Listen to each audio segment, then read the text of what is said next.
This week, the 6 main emotion types. Emotions are rich in nuances, but they can be grouped in 6 main categories. The first one, the more primal one, is anger. For some people, this emotion is the only one they feel. The reason is simple. Anger is the fight part of the fight or flight reflex.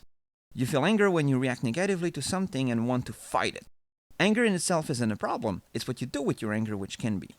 The opposite of anger is the other end of the fight or flight response, fear, or for some, anxiety. Like anger, you react, but this time by running away.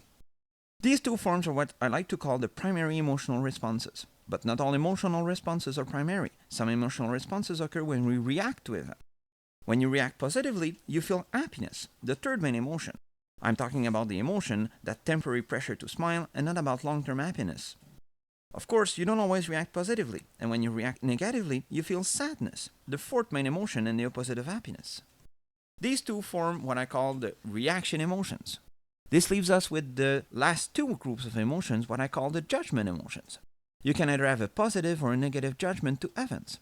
When you form a negative judgment, you either feel guilt or shame, which are really the same emotion types. Guilt is when you judge yourself, while shame is when you feel that others will judge you. Sometimes you feel both for the same event. The last group of emotions is love, which is a positive judgment. I'm once again talking about their emotion, not romantic love. It's about feeling a sense of affection toward an event or the person who triggered it.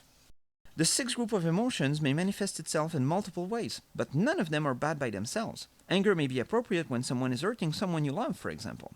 Guilt may be appropriate to warn you that you did something contrary to your own values.